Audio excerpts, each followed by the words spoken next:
Okay, magandang umaga po sa ating lahat. At salamat po sa inawit po ng choir, "Worthy is the Lord." To be praised, to be worshipped, at pag-aralan din po ang kanyang banal na salita. So, purihin po ang Panginoon na tayo po ay patuloy niyang binibigyan ng buhay at lakas at tayo po ay nakasasamba po sa Kanya sa Espiritu at katotohanan. Ang sabi po ng Biblia sa John chapter 4, verses 23 and 24, God is Spirit, and they that worship Him must worship in Spirit and in truth. Ano po? Kaya ang atin pong Panginoon ay sinasamba po natin siya sa Espiritu at sa katotohanan. At muli po ay magandang umaga po sa ating lahat at salamat po na tayo po ay nandito para sumamba at sa atin pong mga minamahal na mga bisita. Salamat po sa inyong presensya na kayo po ay nandito ngayong umaga kasama po namin. At tayo po ay nasa bahagi po ng pagsamba na kung saan po ay tayo po'y nag-aaral ng salita ng ating Panginoong Diyos. At salamat po na tayo po'y malayang nakapag-aaral ng kanyang banal na salita. Sa iba pong mga lugar ay bawal pong mag-aral ng Biblia sa ibang bansa. Pag ikaw ay nakitaan ng Bible, ay huhulihin ka, ibibilanggo ka, and possibly papatayin ka pa. At ang isang nakakalungkot, nung isang araw lang, about ilan yun? 80 persons yata baga ang kanilang pinatay dahil sa kanilang pananampalataya. But praise the Lord for the freedom that we have here dito sa ating bansang Pilipinas. At tayo po ay dadako na po sa pag-aaral. Ang oras po natin ay 10:37.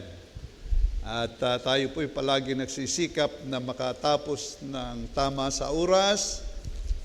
At upang sa ganun ay makapagpahinga naman tayo at yung pang-uuwi ay makauwi rin naman ng tama sa oras.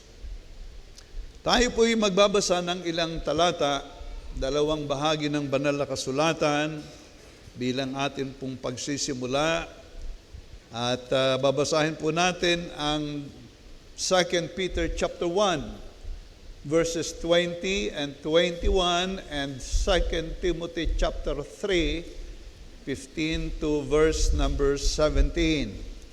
At sa atin pong pagbasa po nito bilang atin pong pagpupugay sa Diyos ay tayo po ay tatayo para atin pong maipakita ang atin pong paggalang sa Panginoon. Pagka tayo po'y umaawit ng bansang Pilipinas, ay tayo po'y tumatayo, ay much more sa atin pong Panginoong Diyos. So nakita na ho ba ninyo? Palagay po sa screen para doon sa mga walang banal na kasulatang dala. So babasahin po natin ang talata. Simulan na po natin sa verse 19 ng 2 Peter. Okay? Kulang pala yung aking pagkakalagay. From verses 19 po, ay diyan na po natin simulang babasahin. Sulat po ni Apostol Pedro. Of course, siya po ay guided by the Holy Spirit nung kanyang binanggit ang mga bahaging ito. Ang sabi po up to verse 21, "At kami ay mayroong lalong panatag na salita ng hula," ang tinutukoy po ang banal na kasulatan, "na mabuti ang inyong ginagawa kung ito'y inyong sinusundan na gaya ng sa isang ilawang lumiliwanag sa isang dakong madilim hanggang sa pagbubukang liwayway, at ang tala sa umaga ay sumilang sa inyong mga puso." Verse 20, "Na maalaman mo na ito, na alinmang hula ng kasulatan ay hindi nagbuhat sa sariling pagpapaliwanag, sapagkat hindi sa kalooban ng tao dumating kailanman, dumating ang hula kailanman, kundi ang mga tao ay nagsalita buhat sa Diyos na naudyukan ng Espiritu Santo. Maliwanag po na binabanggit dito, ang banal na kasulatan ay mula sa Diyos, ang author ay ang Holy Spirit. 2 Timothy, ikalawang Timoteo, kabanatang 3, talatang 15 hanggang sa 17. Si Apostol Pablo po ang may sulat, guided of the Holy Spirit, at ito po ang sabi, at mula sa pagkasanggol ay iyong nalalaman ang mga banal na kasulatan na makapagpapadunong sa iyo sa ikaliligtas sa pamagitan ng pananampalataya kay Kristo Jesus. Ang lahat ng mga kasulatan na kinasihan ng Diyos, ang kasulatan po ay may pagkasi ng Diyos, ay mapapakinabangan din naman sa pagtuturo, sa pagsansala, sa pagsaway, sa ikatututo na nasa katuwiran, upang ang tao ng Diyos ay maging sakdal, tinuruang lubos sa lahat ng gawang mabuti. Pagpalain po ang kanyang banal na salitang ating binasa. Tayo muna po ay manalangin. Aming dakilang Panginoong Diyos, kami po ngayon nasa bahagi ng pag-aaral ng inyong banal na salita. Salamat po, O Diyos, kami po'y malayang nakapag-aaral. At ang dalangin po namin, Panginoon, inyo po kaming sasamahan. Inyo pong bubuksan ang aming diwa sa mga pakikinig ng mga makikinig. Kayo po, O Diyos, ang humipo ng kalooban. At sa inyong lingkod na magbabahagi, bigyan mo po ako ng karunungan, ng kahusayan, upang maipahayag ang iyong mga aral na nais mong maipaabot sa amin sa araw na ito. At Ama, ito po aming dalangin, umaasa po kami na kami po iyong sasamahan. Ito po aming hinihingi sa iyo sa dakilang pangalan ng Panginoong Jesus. Amen at amen. Tayo po ay magsiupo at muli po ay magandang umaga sa ating lahat. So ngayong pong umaga ay mag-aaral po tayo ng isang paksa. Kumbaga ay paminsan-minsan lang natin itong napapag-aralan at layunin po natin ay upang maunawaan nating higit kung ano tayo, kung sino tayo sa atin pong pananampalatayang taglay. Ngayon po ay buwan ng Hunyo. At sa buwang ito ay itutuon po natin ang ating pag-aaral sa ating mga mananampalataya at sa mga bisita po natin ang tungkol po sa Baptist Distinctive. Yan po ang ating pag-aaralan. So, ang pagkakaiba ng Baptista. Okay? So, yan po. At ako po'y nagpapaabot sa inyo, nabuksan po ninyong mabuti ang inyong kalooban. Sabi nga po, upang maunawaan po natin ang bahaging ito. So, ang atin pong paksa ng pag-aaral ay ang pananampalatayang Baptista. Yan ang ating liliwanagin. Ano ho? Alam po nyo, napakarami po ng under ng umbrella ng Christianity ay napakarami pong nag-aangkin ng salitang Kristiyano. Ano ho? So, yan po ang alam natin. Doon lang tayo po focus dahil napakarami pong relihiyon sa mundo. Meron pong Islam, meron pong Zoroastrianism, Jainism, Pantheism, at maraming ism yan. But we will focus only sa area po ng sinasabing Christianity. At tayo po na mga Baptista ay isa po sa under ng pananampalatayang Christianity. At ito po ay ating pag-uusapan para makita natin ang ating pananampalataya at bakit tayo nasa pananampalatayang ito. So, kayo ba'y handang makinig? Sa atin din pong mga bisita, sana po'y buksan natin ang ating unawa upang sa ganon, ganito pala ang Baptista. Ganito pala yung pananaw ng Baptista kung bakit sila ay naririyan sa pananampalatayang yan. Okay?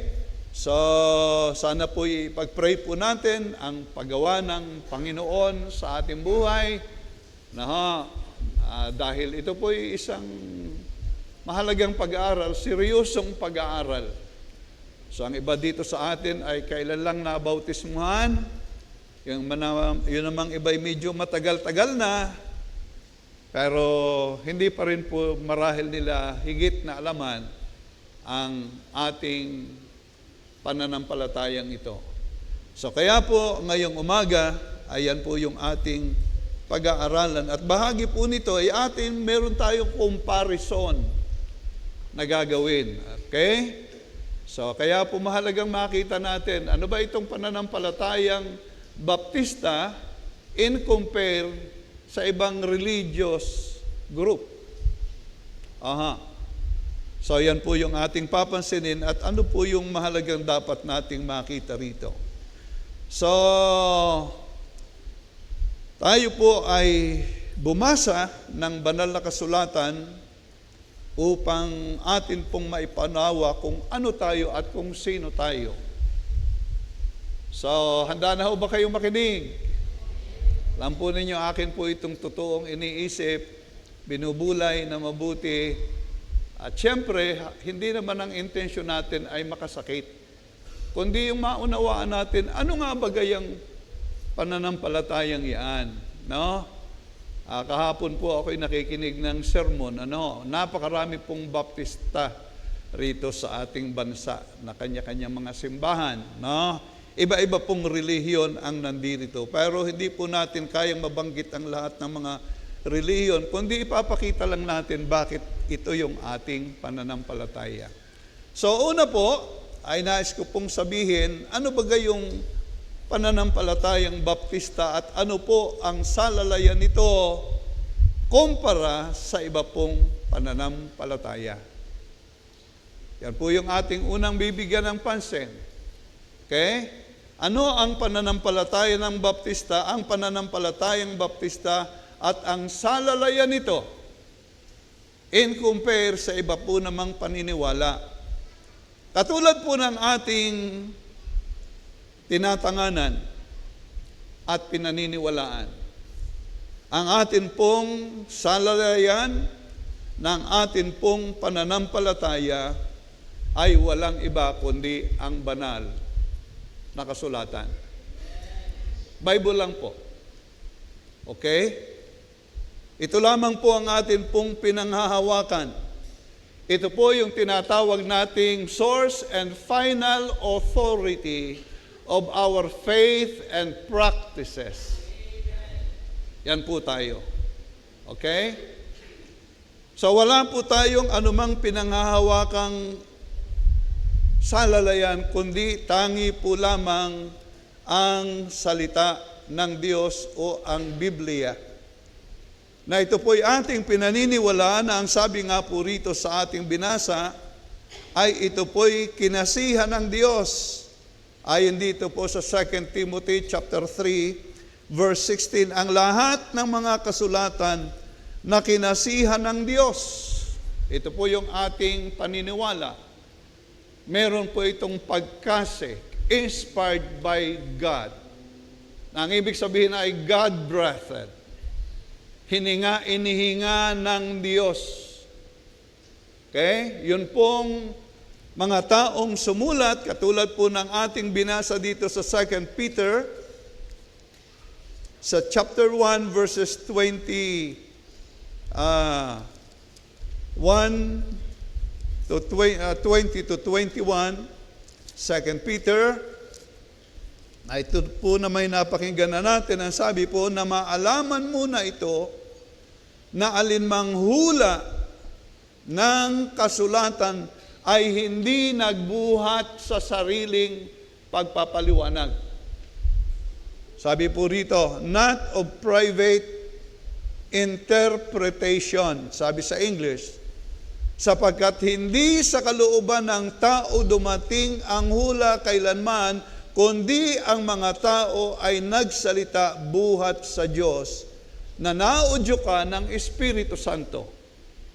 Sa madaling salita, ang paniniwala po nating mga Baptist, bagaman yung iba'y naniniwala rin marahil, okay?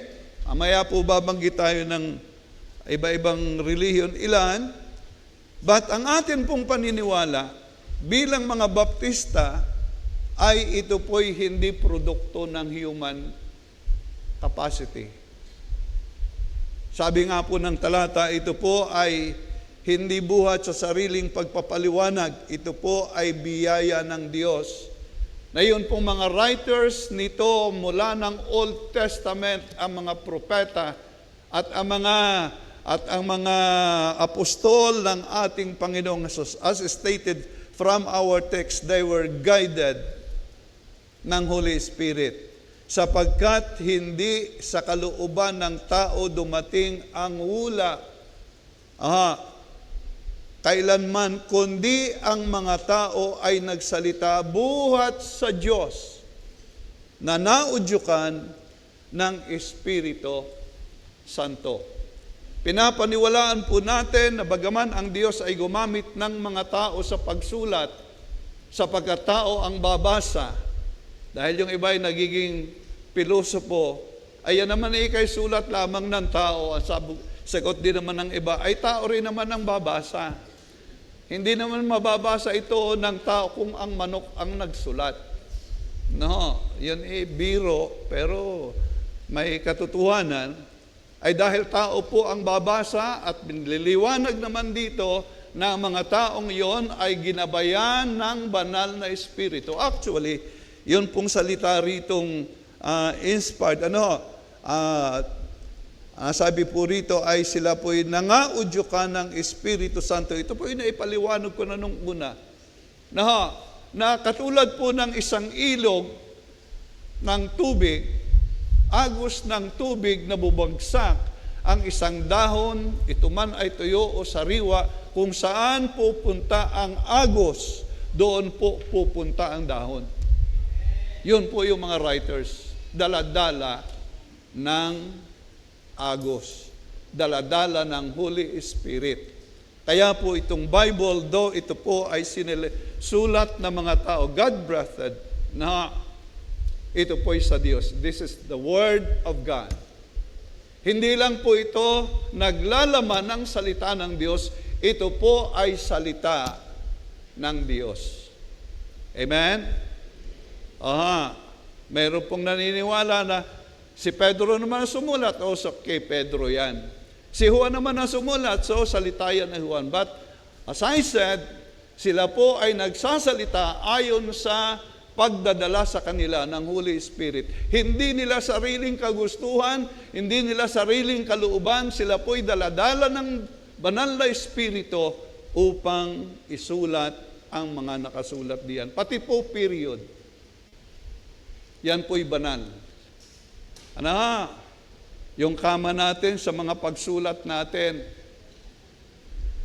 yan po'y guided ng Holy Spirit. Sapagkat kuwit lamang po, nag-iiba na ang takbo ng pangungusap. Okay? So, nais ko po itong maging maliwanag sa inyo, at yan po ang atin pong pinagtitiwalaan. At yan po ang ating sinusunod sa ating buhay. At yan po naman ang panawagan ng Diyos sa atin, na ang banal na kasulatan ang gawin po nating panuntunan ng ating buhay. Amen? Kaya po ang sabi ng Romans 12:1, I beseech you, Therefore, brethren, by the mercies of God, that ye present your bodies as a living sacrifice, holy, acceptable unto God, which is your reasonable service, and be not conformed to this world, but be transformed by renewing of your mind by the Holy Ghost. Yan po mga kapatid, ang atin pong unang pagbabahagi. Hindi po ang sinusunod natin ay basta tradisyon. In fact, ang tradisyon po ay hindi po sinasang-ayunan ng Diyos. Okay? Doon po sa Mark, chapter 7, verses 6 to 13, ito po yung Panginoong Hesus ang nangungusap. Mark chapter 7, pakilagay lang po sa ating screen, 6 to 13.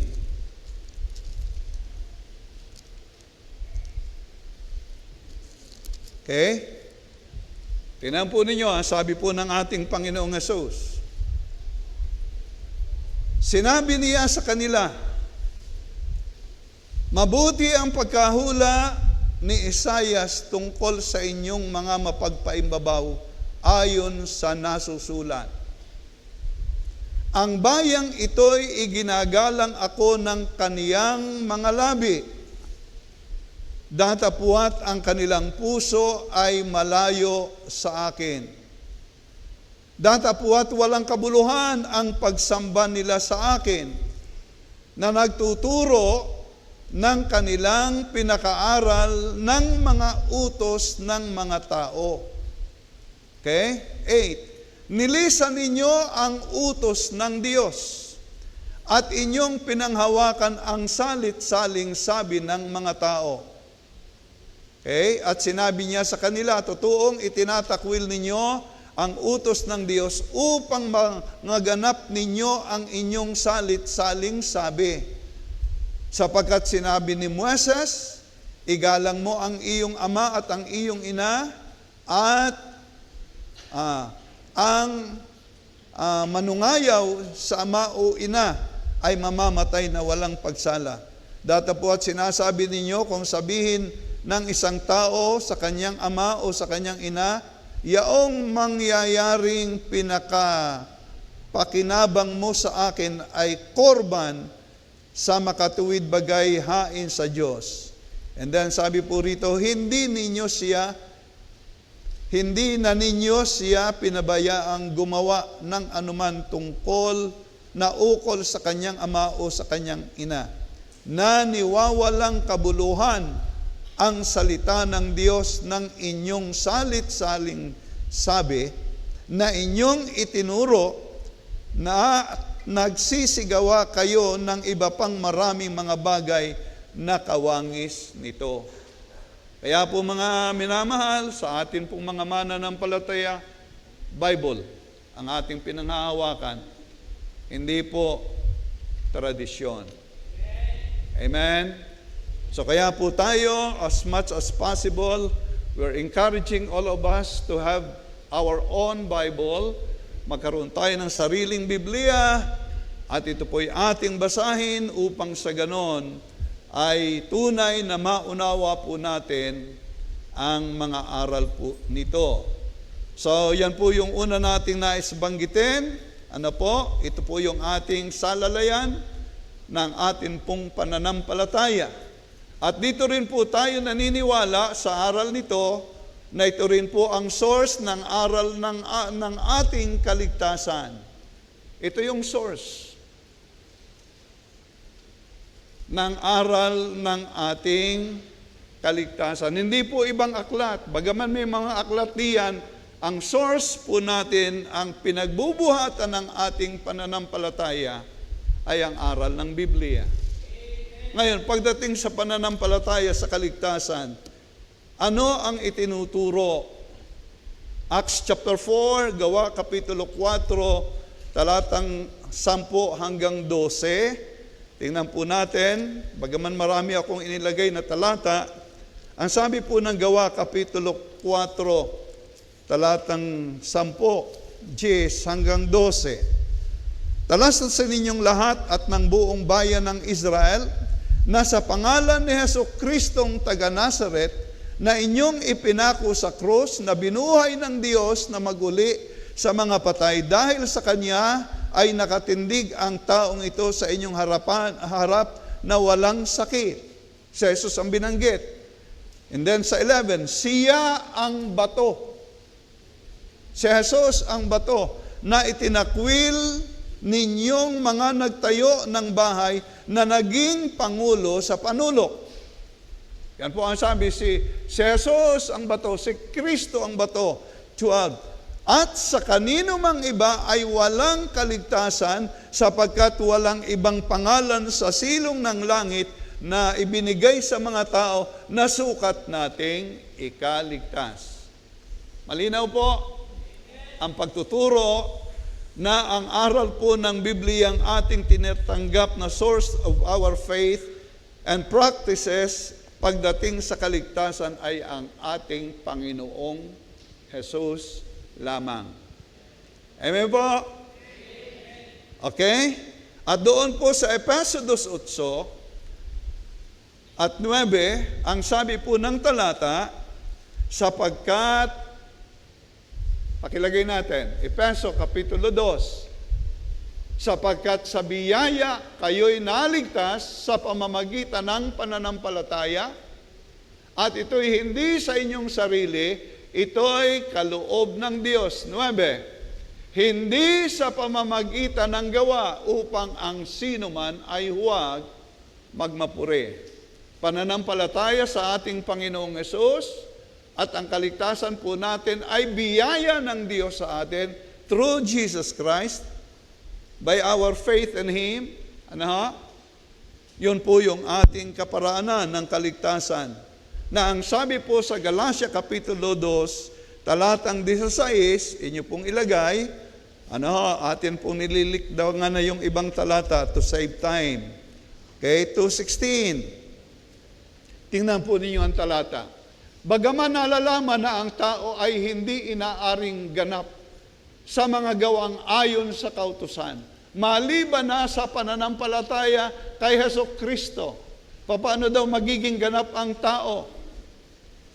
Ay ang sabi po riyan ay sa pamamagitan ng pananampalataya kay Jesucristo. Tayo rin na nagsisampalataya kay Kristo Jesus upang tayo'y ariing ganap sa pamamagitan ng pananampalataya kay Kristo, ay hindi dahil sa mga gawang ayon sa kautusan.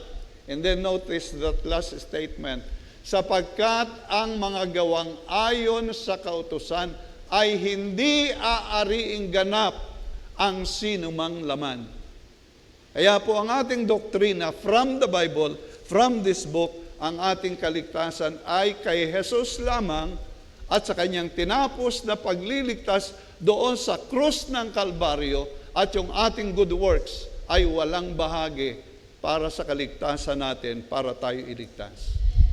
Tayo po'y naniniwala ang good works po natin ay bunga ng ating kaligtasan. Hindi bahagi para tayo po'y iligtas. Naunawaan nyo? Okay, so yan po. Marami pa po akong talata rito, pero kukulangin tayo ng oras. But I hope naiintindihan na po natin. Amen po.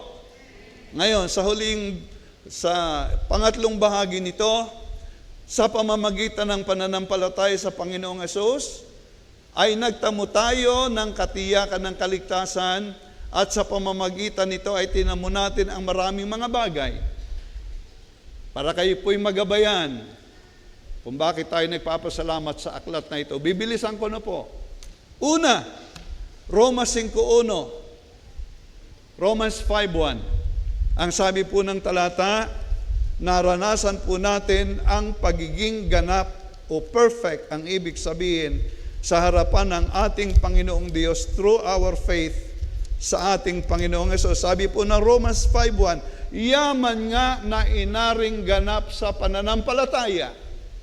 Mayroon tayong kapayapaan sa Diyos sa pamamagitan ni Jesucristo. Nung tayo manampalataya, ang sabi po, tayo ay naging ganap, naging perfect. before God the Father because of that faith in the Lord Jesus Christ. Ang ganda po nung ginawa ng Panginoon. Hindi natin kayang i-perfect ang ating sarili. Ngunit nung tayo manampalataya sa Panginoon, tayo po'y naging ganap. Amen? Okay, number 2. Hebrews chapter 10, verse 14. Halos yan na rin po yung tinutukoy, Hebrews chapter 10, verse 14. Okay? Ito po ang sabi ng talata. 14, sapagkat sa pamamagitan ng paghahandog ay kaniyang pinasakdal magpakailanman ang mga pinapaging banal. Anong ginawa? Tayo po ay nakaranas ng pagiging sakdal. Through Christ. Nung ikay manampalataya, ikay naging sakdal. Hindi ka kapos, hindi ka kulang. Amen? Yan po ay dahil ng Panginoong Hesus. Romans chapter 5 verse 10. Tingnan po natin, bilis lang tayo. Romans chapter 5 verse 10. Ano po ang sabi ng talatang ito? Tayo po ay naging kasundo sapagkat kung noong tayo'y mga kaaway dahil ng kasalanan, ay pinakipagkasundo tayo sa Diyos sa pamamagitan ng kamatayan ng kaniyang anak. Nung tayo manampalataya, dahil ni Kristo, tayo ay naging kasundo. Hindi nagalit sa iyo ang Diyos, sapagkat ikaw ay naging kasundo na niya dahil ni Kristo. Amen? Bible po ito, hindi akin yan. Okay, salamat sa Panginoon. Galatia Kapitulo 4, talatang 1 hanggang 7. Doon na lamang po sa verses 4 to 7. Okay? 4 to 7. Okay? Ito po ang sabi ng talata. Datapwat nang dumating ang kapanahunan, ay sinugo ng Diyos ang kanyang anak. Si Jesus yung anak diyan. Na ipinanganak ng isang babae, na ipinanganak sa ilalim ng kautusan. 5. Upang matubos niya ang nangasa ilalim ng kautusan upang matanggap natin ang pagkukupkup sa mga anak. Yan po ang sabi. Ano pong nangyari sa ating pananampalataya sa Panginoon? Verse 6. 6. Nawala na. At sapagkat kayo'y mga anak, ay sinugo ng Diyos ang Espiritu ng Kaniyang anak sa ating mga puso na sumisigaw, Aba, Ama. 7. Na anupat hindi ka naalipin, kundi anak, at kung anak ay tagapagmana ka nga sa pamamagitan ng Diyos. Ganong kagandang bagay ang ginawa. Nandoon po yung puntos natin, tayo po ay naging tayo po'y tinanggap natin po yung pagkukupkup. Before, hindi tayo anak. Pero ngayong tayo nanampalataya kay Christ, tayo ngayon ay kinupkup niya bilang anak. Amen? Yan po yung sinasabi po riyan. Salamat sa Panginoon. Okay? At Matthew chapter 26 verse 28. In Hebrews 9:22.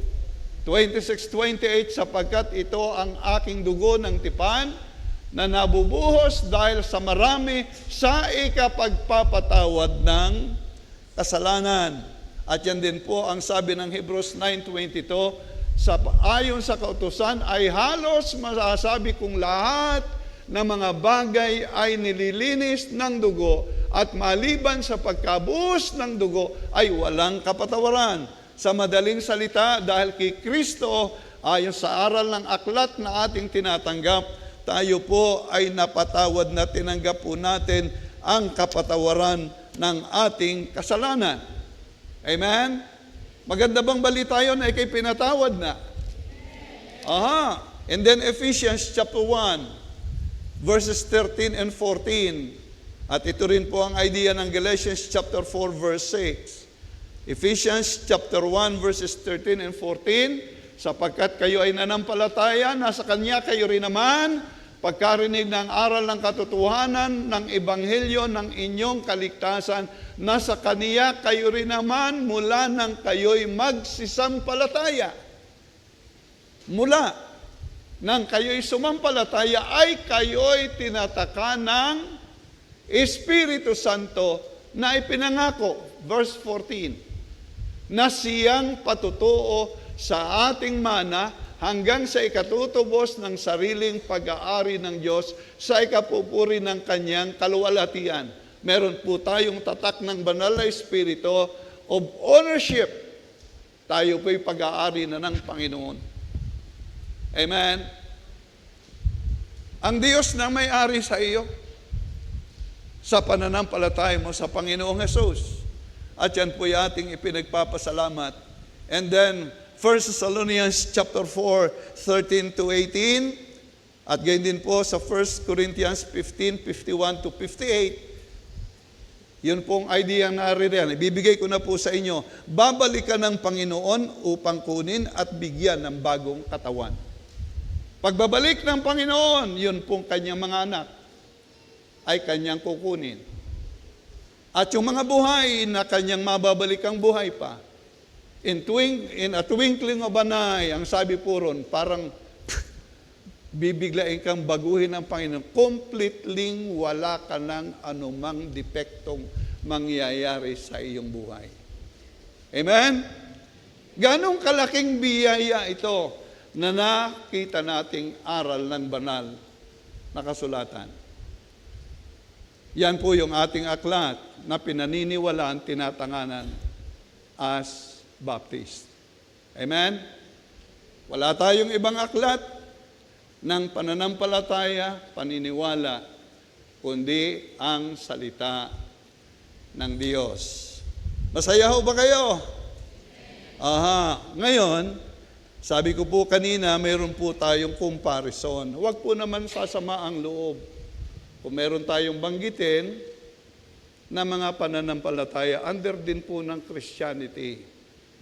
At ito naman po ay may record. Okay? At kaya po natin ito pinag-uusapan para maunawaan nyo. At kung maunawaan po natin ang mga katotohanan ito ay maganda pong bahagi, magandang bagay. Ito po ang uunahin ko. Sino po baga under ng Christianity sa paniniwala? Yun pong ating kinagisnan. Na kung saan tayo po'y namulat din doon. Tayo po'y nagsasabing Kristiyano ito. Ano? Tama ho baga? Okay? So, yun pong nabuhay sa ating unang paniniwala. Sinasabi natin, ito'y under ng Christianity. Pero tingnan po natin, ang belief, ang paniniwala. So, ito po, kung inyo pong papansinin, ito po'y kinuha ko sa pagbabasa ng aklat. Noon pong 1545 to 1563 ay nagkaroon po ng tinatawag na konseho. Ito po yung tinatawag na Council of Trent. Yan. Pwede ninyong buksan sa kung saan nyo makikita ito. Ito po'y binasa ko. At ito po ay isang pagpupulong, mahalagang pagpupulong ng iglesyang ating kinagisnan. Doon po sa Italia bilang tugon sa reformation ng Protestante. Yan po. Nais ko pong sabihin, ang Baptist po ay hindi po Protestant. Pero mayroon pong pagpupulong na binanggit ko na 1545 to 1563 na doon nga po sa Italia, na doon nga po upang bigyan ng solusyon. Ito po yung pinagtibay doon sa konsehong iyon. Sa aral po na ating kinagisnan. Ito po'y kinuha ko doon sa aklat. Ang tradisyon at ang banal na kasulatan ay pareho. Pareho. No? Bible and tradition, yun po'y parihong pinapaniwalaan. Otoridad ng pananampalataya. So yan po yung nasa libro. Ang Bible at yung tradisyon, ano yung ating tradisyon, ng ating kinagisnan, ay otoridad po ng pananampalataya. So doon po sa lumaki dito sa paniniwalang ito, alam po natin ang mga tradisyong naririyan. Hindi na po natin iisa-isahin. Ito pa po, doon din po nabuo yung pagbubuo ng aral ng 7 sakramento. Alam mo ba natin sa ating kinagisnan, yung 7 sacraments? Hindi ko na po nakuhang lahat. Eucharist, Penance, Baptism, Kasal, 7 po yan. Hindi ko natangada yung iba. Okay? So, 7 po yan. Doon po yan pinagtibay sa council na yan. So, yan po ay naroroon. Ito pa po ang isa pang doktrina sa ating kinagisnan. Yung doktrina ng transubstantiation. Ano po yung doctrine of transubstantiation? Na pagkatapos pong mabindisyonan yung tinapay sa banal na hapunan, yung tinapay na yon ay actual na nagiging katawan ng Panginoong Hesukristo at nagiging tunay na dugo ng Panginoong Hesukristo. Yan po yun. Kung hindi po ninyo nalaman yan po yung aking pinag-aralan noon pa. Pero yan po yung doktrina ngayon. Once na yan ay na-bless, yan po'y nagiging tunay na katawan at nagiging tunay na dugo. Pero pag atin pong binuksan ang banal na kasulatan, sa Juan Kabanatang 6, chapter 6 of John, 54, 57 to 63, tingnan po ninyo. John chapter 6, Juan kapitulo 6, talatang, hindi ko ito nakuha ng sa screen, but inyo naman pakinig, 57 to 63. 57 to 63.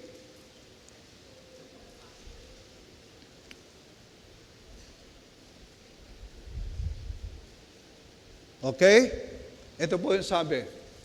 Kung paanong sinugo ako ng amang buhay, at ako'y nabubuhay dahil sa Ama, gayon din naman ay ang kumakain sa akin. Ang kumakain sa akin ay siya na may mabubuhay dahil sa akin. Verse 58. Ito ang tinapay na bumababang galing sa langit. Hindi gaya ng mga magulang na nagsikain at namatay at kumakain ng tinapay. Ang kumakain ng tinapay na ito ay mabubuhay magpakailanman. Tuloy, sinabi niya ang mga bagay na ito sa sinagoga samantalang siya'y nagtuturo sa Capernaum. 60. Marami nga sa kanya mga alagad nang kanilang marinig ito ay nagsabi, matigas ang pananalitang ito, sino ang makaririnig noon? 61. Datapwat pagkaalam ni Jesus sa kaniyang sarili ay nagbubulong-bulungan ang kanyang mga alagad tungkol sa kanyang sinabi. Ito'y sinabi, ito bagay nakapagpapatisod sa inyo. 62.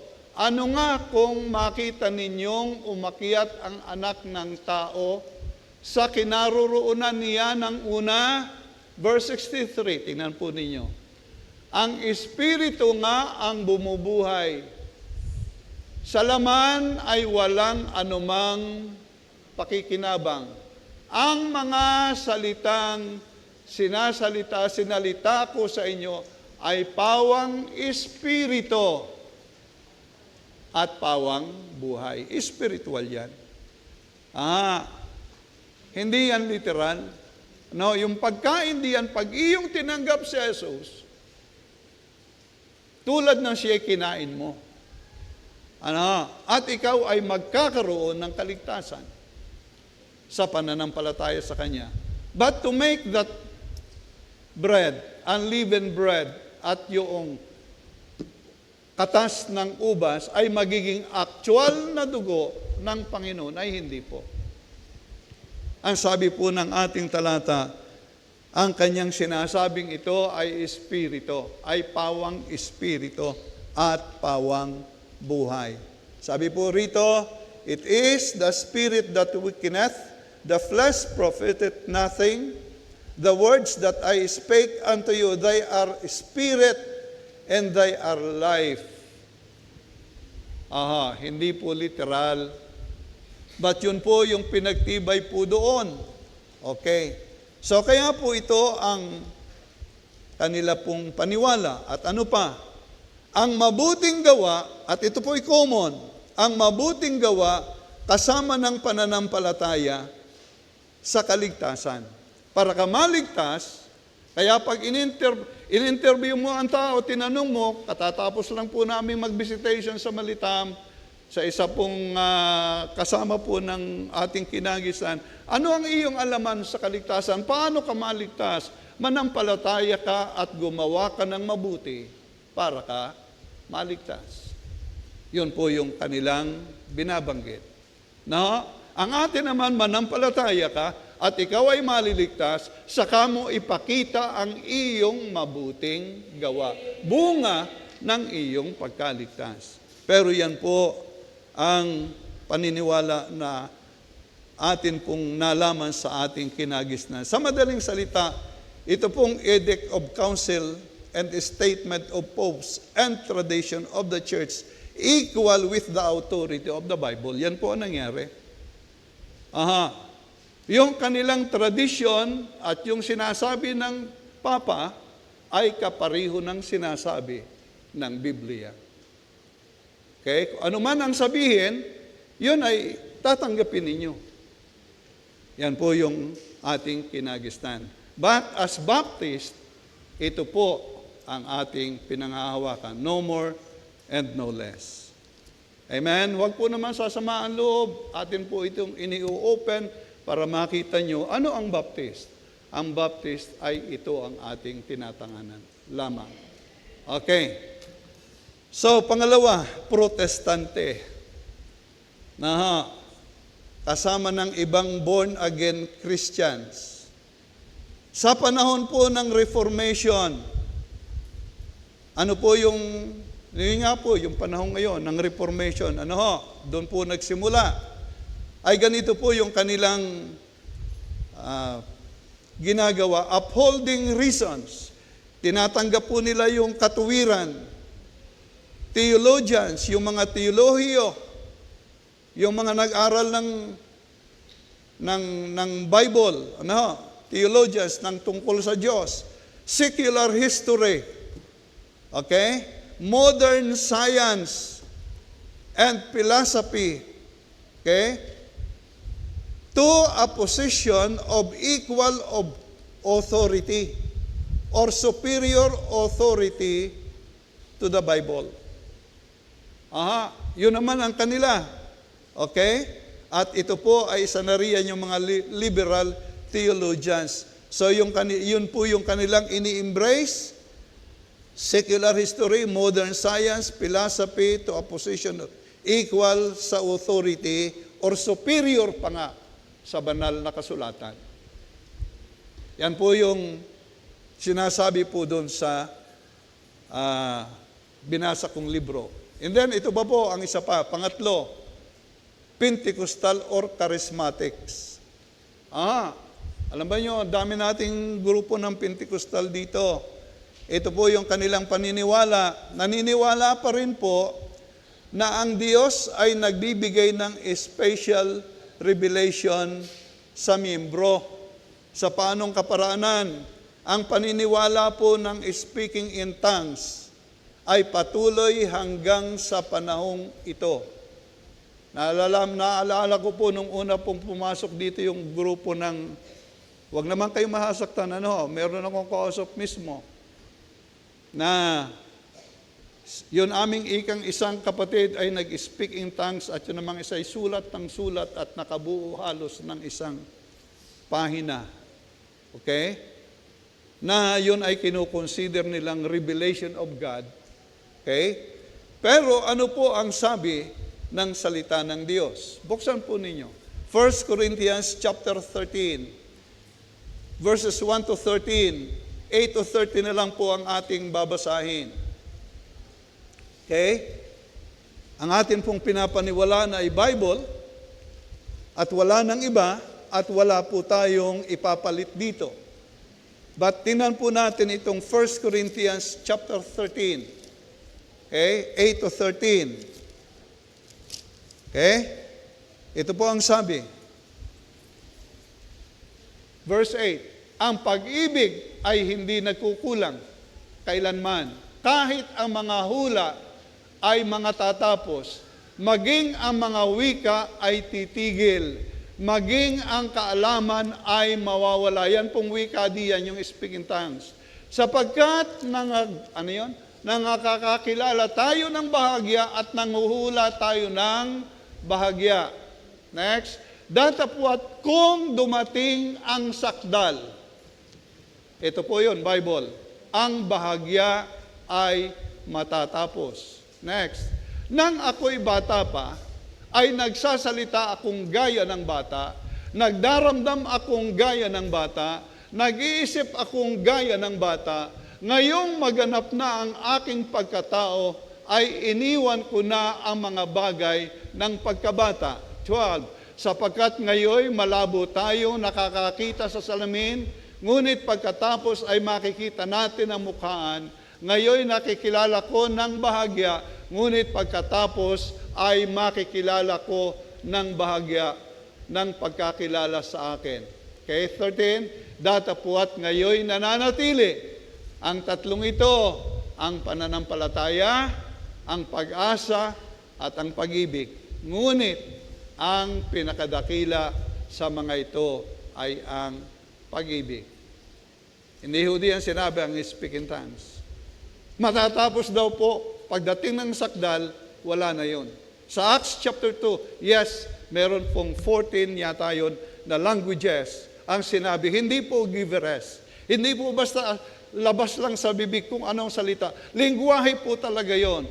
Pero ngayon po, yung kanilang salita, hindi po lingwahe, giveres. Nakarinig na ho ba kayo ng kanilang mga wikang binabanggit? Sabi rito, matatapos po yon. Kaya po mga minamahal, ito po yung ating tinatanggap. Okay? Hindi po yung wika. Hindi na tayo naniniwala as Baptist sa speaking in tongues because we have the Bible as the source of our faith and practices. Amen po? Okay, halos wala na po akong oras.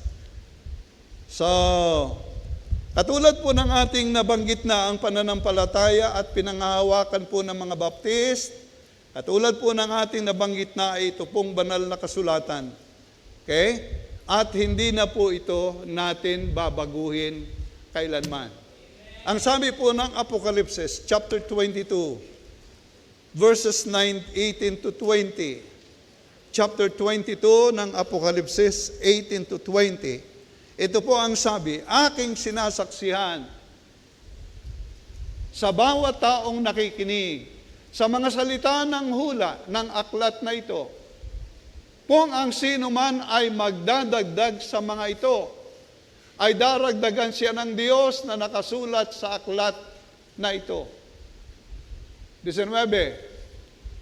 At kung ang sino man ay mag-alis sa mga salita ng aklat ng hulang ito, ay aalisin ng Diyos ang kanyang bahagi sa punong kahoy ng buhay at sa bayang banal na nakasulat sa aklat na ito. Huwag na daw natin babawasan, huwag natin dadagdagan, kumpleto na po ito. Amen? Meron tayong 66 books sa ating Bibliyang ginagamit. Kaya po, ito po yung ating pananampalataya. At alam po ninyo, sa ating pananampalatayang ito, meron pong report na ginawa ang isang nag-aral. Talagang pinag-aralan niya. At ito po ay report ni B.H. Carroll. Ito po ay isang Baptist theologian, scholar po ng 19th century. Sinamarize po niya ang mga several ideas tungkol po sa Baptist distinctives. Tungkol po sa authority ng Bible. Ang sabi po niya, all through the Christian ages, from dark and noisome dungeons, sa madilim at magulong kuweba, dungeons, from the lone wandering of banishment and expatriation, from the rearing and sickening conflagration of martyrs, fire. This Baptist faith upholds the final authority of the Bible and embrace it. Sa madaling salita, sa paniniwalang ito, ang mga Baptista noon pang una ay nakaranas na pong patayin, usigin, pahirapan.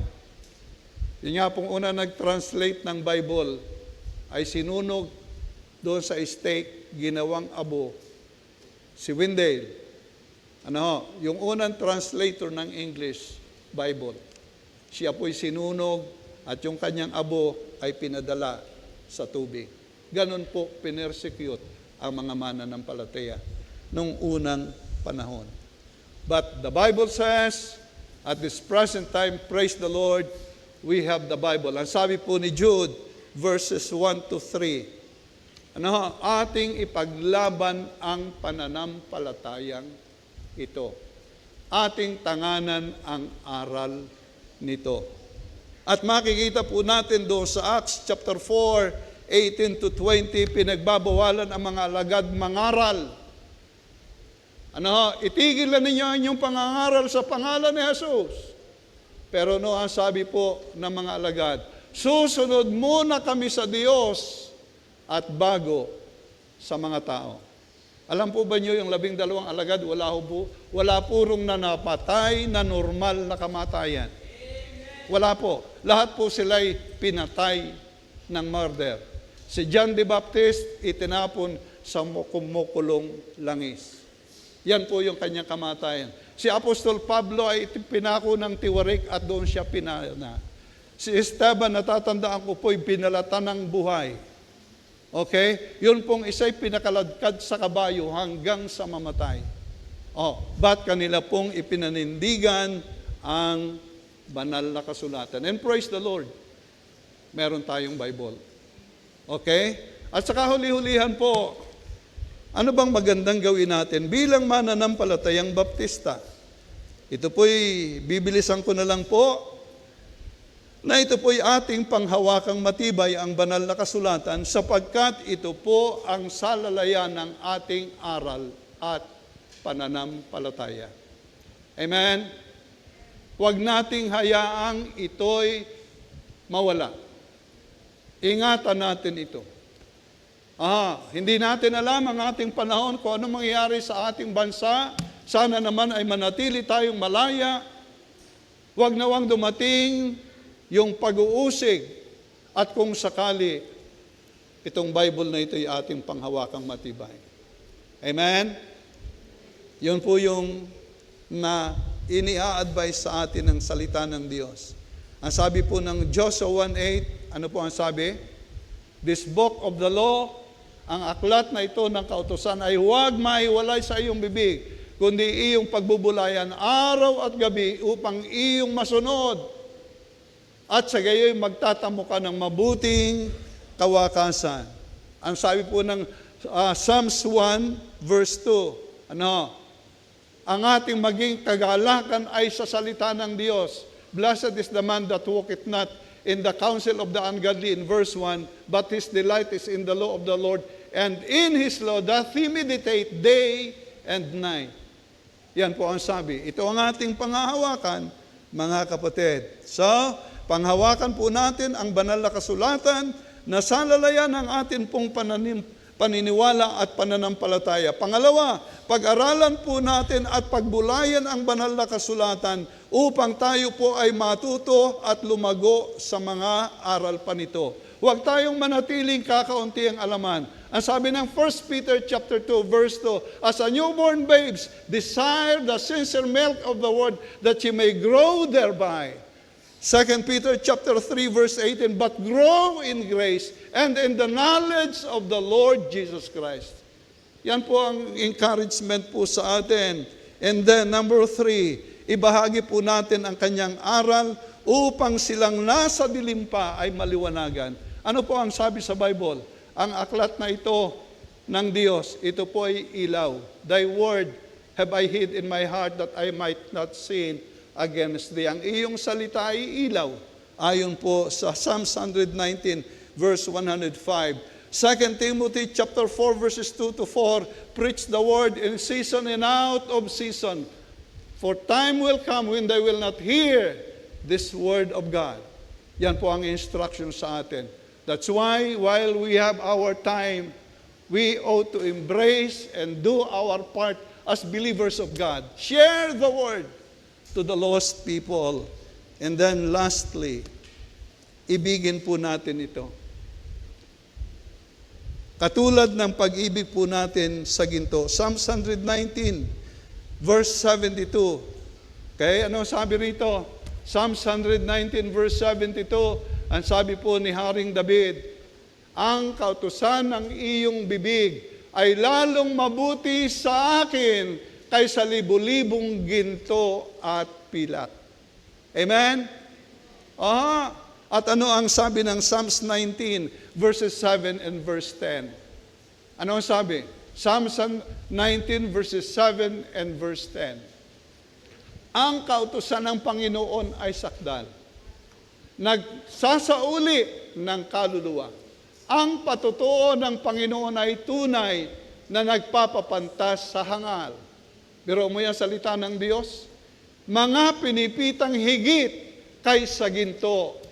Oo, higit kaysa maraming dalisay na ginto, lalong mainam kaysa pulot at sa pulot pukyutan. Mga kapatid, sana po muli tayong napaalalahanan sa ating pananampalataya. Sana po'y tayo nagkaroon ng kamalayan. Ito pala yung pananampalataya ko. Hindi pala mura ang pananampalataya ko. Ito pala ang laman ng banal na kasulatan. Ito pala kami pulay sa salita ng Diyos na kasalalay, hindi kung sa ano. At sa mga bisita po natin, kayo po ini-encourage natin, magbasa kayo ng Bible. Saliksikin natin ang Word of God.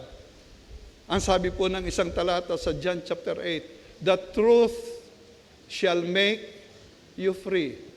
John 8:32, I guess. Ang katotohanan ay siyang magpapalaya sa atin. At inyong makikilala ang katotohanan, at ang katotohanan ay magpapalaya sa inyo. Saan ka papalayain? Ay di doon sa mga hindi totoo. Okay? Salamat po, meron tayong Word of God. Amen? I hope tayo po'y napagpala ng salita ng Diyos. Tayo po'y manalangin. Dakila po namin Diyos, aming Ama, salamat po sa inyong pagkakataong ibinigay sa amin. Kami po'y nag-aral ng tungkol sa pananampalatayang amin pong taglay, na kung saan nga po, Panginoon, ay amin pong ipinaunawa sa bawat isang kapatiran na ang tanging salalayan ng pananampalatayang aming taglay ngayon ay ang salita po ng Diyos.